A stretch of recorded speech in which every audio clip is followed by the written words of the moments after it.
Hello everyone.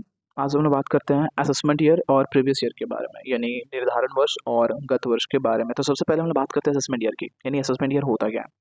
Okay, so the assessment year is the 12-month period that comes right after the financial year. It is the period from April 1st to March 31st, during which revenue produced during the physical year is taxed. कर निर्धारण वर्ष 12 महीने की अवधि है जो वित्तीय वर्ष के ठीक बाद आती है, या 1 अप्रैल से 31 मार्च तक की अवधि जिसमें वित्तीय वर्ष के दौरान उत्पादित राजस्व पर कर लगाया जाता है। असेसमेंट ईयर भी बिल्कुल फिनेंशियल ईयर की तरह होती है। इसकी अवधि 12 महीने की होती है जो 1 अप्रैल से 31 मार्च तक की होती है। लेकिन असेसमेंट ईयर होता क्या है? असेसमेंट ईयर में क्या होता है कि मतलब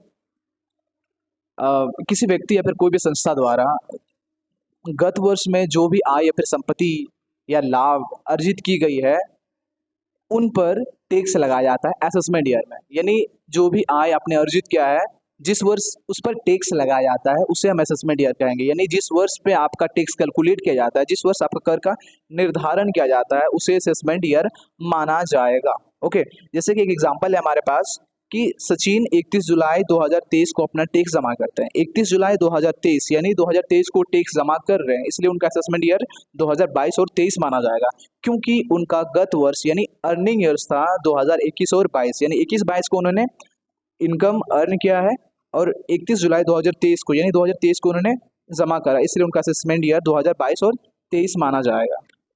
अब हम बात करते हैं प्रीवियस ईयर के बारे में, गत वर्ष। The year in which the income profit and money is earn is called previous year. जिस वर्ष आय और लाभ को अर्जित की जाती है उसे गत वर्ष कहा जाता है। ओके, गत वर्ष में जिस वर्ष आप अपने इनकम को जनरेट करते हो उसे हम गत वर्ष कहते हैं। यानी जिस वर्ष आप आय या फिर संपत्ति या फिर लाभ को कमाते हो, लाभ अर्जित करते हो, आय अर्जित करते हो, तो आपका गत वर्ष माना जाएगा। जिस वर्ष पैसा कमाया जाता है, पैसा बनाया जाता है, लाभ कमाया जाता है, लाभ बनाया जाता है, उसे हम गत वर्ष कहते हैं। Okay, that's clear.